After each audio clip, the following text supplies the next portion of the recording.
Hello everyone, সকলকে স্বাগতম জানাচ্ছি আমার চ্যানেলে আমি আসলে বিভিন্ন বই নিয়ে আমার যে মতামত সেগুলো বা আমার পড়ে কেমন লেগেছে সেসব নিয়ে আলোচনা করি। প্রত্যেকটা মতামতে আসলে আমার ব্যক্তিগত মতামত, অনেকের ভালো লাগতেও পারে নাও লাগতে পারে। আমি সম্পূর্ণ সকলের মতামতের প্রতি আসলে আমি শ্রদ্ধাশীল। তা আজকে আসলে আমরা কি বই নিয়ে কথা বলবো সেটাতে চলে যাই। আজকে একটু শীতের রাত, হ্যাঁ? একটু শীতের রাত, একটা কুয়াশা ঘেরা একটা, হয়তোবা একটা উইকেন্ড বা কিছু, কেউ হয়তোবা উইকেন্ডে শুনছেন বা কিছু। তো এইরকম একটা সময়ের মধ্যে অনেকের একটু হরর জাতীয় কিছু পড়তে ইচ্ছা করে। তো হরর বা একটু ভৌতিক জিনিস যারা পছন্দ করেন তারা আজকের বইটা তারা চেক করে দেখতে পারেন। বইটির নাম হচ্ছে ভি বা ভাই, সম্ভবত ভি উচ্চারণটাই পারফেক্ট। হ্যাঁ, কয়েক কয়েক জায়গায় ভাইও দেখেছিলাম। তা লিখেছেন নিকোলাই গগন, রাশিয়ান লেখক। অনেকেই বইটা হয়তোবা পড়েছেন বা অলরেডি পড়েছেন, কারণ এটা আসলে অনেক পুরনো বই, একটা কাল্ট ক্লাসিক বই। হ্যাঁ, তো খুবই জনপ্রিয় এক সময়কার বই। আমার কাছে আছে অনুবাদ করেছেন শামসুদ্দোহা তৌহিদ। এটা প্রকাশিত হয়েছে নটিলাস প্রকাশনী থেকে।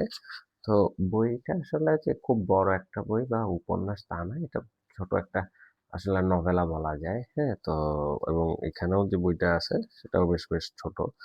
হ্যাঁ, তবে কিছু ইলাস্ট্রেশন আছে। ইলাস্ট্রেশন গুলো দেখতে একটা বেশ ইন্টারেস্টিং মনে হয় আর কি। হুম তো বইটা আসলে কেমন ধরনের বই, এটা ফার্স্টেই বলেছি, এটা আসলে একটা হরর বই। ফোক বেস হরর, ইউক্রেনের সেই দিককার আহ, লোককাহিনীগুলোকে নিয়ে একটা হরর ধাঁচের একটা বই এটা। তো আহ, তবে এই হরর বইটা আসলে টিপিক্যাল হরর বইয়ের মতো না, জাম্প স্কেয়ার বা এরকম নাচানাচি নাই।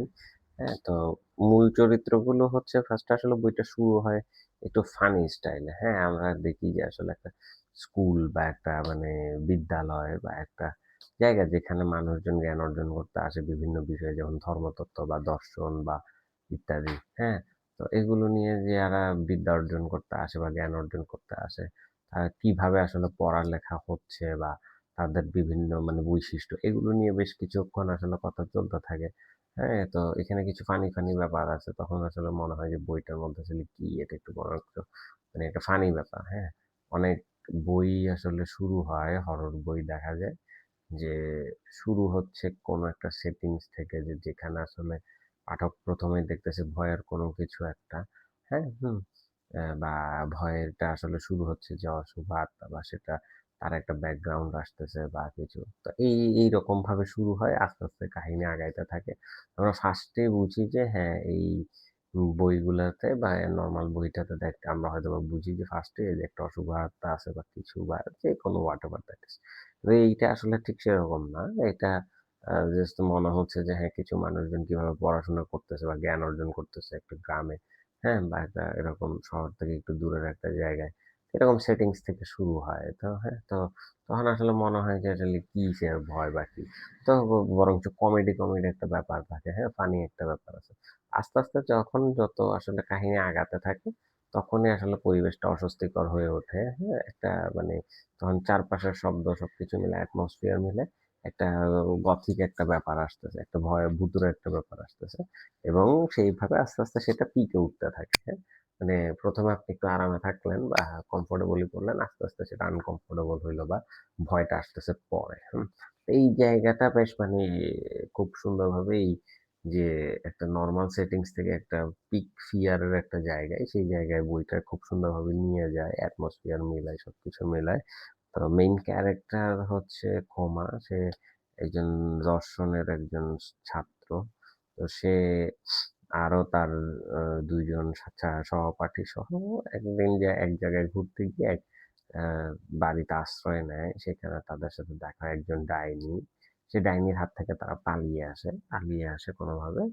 এবার কিছুদিন পরে, এই কয়েকদিন পরেই এক রাশিয়ান কসাকের বাসায় থেকে বা তরফ থেকে ক্ষমার কাছে একটা মানে আমন্ত্রণ পত্র না অনেকটা, যে যদিও আসলে আমন্ত্রণের মধ্যে, কিন্তু সেটা আসলে ইনভাইটেশনটা রিজেক্ট করার ক্ষমতা নাই যেহেতু আসছে কসাকের কাছ থেকে। তো আমন্ত্রণ পত্রটা এরকম যে তার মেয়ে মারা গিয়েছে, কসাকের মেয়ে। তা সেই মেয়ের মৃতদেহের পাশে ক্ষমাকে 3 রাত ধরে প্রার্থনা করতে হবে। তো এই হচ্ছে একটা মানে মেইন গল্প। তো এসে প্রার্থনা করতে গেল সেখানে কি হলো বা তারা যে ঘুরতে গেল সে ডাইনির পাল্লায় সেখানে কি হলো? এগুলোই হচ্ছে আসলে মেইন জিনিস। তা বইটা এভাবে করে আস্তে, আস্তে আগাইতে থাকে। আর এইখানের মানে অতিপ্রাকৃত বা প্যারানরমাল জিনিসগুলো সেগুলো আসলে জেনেরিক অন্যান্য ভূতের বই বা হরর ধরনের বই যেমন একটা এক্সপ্লেনেশন আসে, হ্যাঁ? তো এইখানে আসলে ওই ধরনের কোনো এক্সপ্লেনেশন আ নাই। হ্যাঁ? মানে ভূত আছে মানে ভূত আছে। এইটা আসলে কেন আছে না আছে এই রকমের কোনো এক্সপ্লেনেশন নাই। হ্যাঁ? সো সেইখান দিয়েও এটা একটা বেশ একটা ইন্টারেস্টিং। সো আর বেশি কিছু বলছি না। বললে হয়তোবা স্পয়লার হইতে পারে বা কিছু। তো যারা বইটা পড়েছেন কেমন লেগেছে আপনারা জানাইতে পারেন কমেন্টে। আর যারা এখনো পড়েননি কিন্তু একটা ভালো হরর বই খুঁজতেছেন তারা অবশ্যই পড়ে দেখতে পারেন। যারা একটু ফাস্ট পেইজ, অ্যাকশন পেইজড একটা হরর বই চান তাদের জন্য আসলে এটা তারা হয়তো অত মজা পাবেন না। হ্যাঁ? জাস্ট অ্যাটমসফিয়ারিক ভাবে বা ফোকের উপরে যারা একটু হরর বই আস্তে, আস্তে একটা হরর সেন্স আসলো তারা বইটা চেক করে দেখতে পারেন। আর এটা একটা ক্লাসিক বই। এটা থেকে সিনেমাও তৈরি হয়েছে। আমার মনে হয় অনেকেরই ভালো লাগবে। তো ততদিন পর্যন্ত সকলকে ধন্যবাদ। সকলে ভালো থাকবেন, সুস্থ থাকবেন আর বই পড়তে থাকুন। ধন্যবাদ সবাইকে।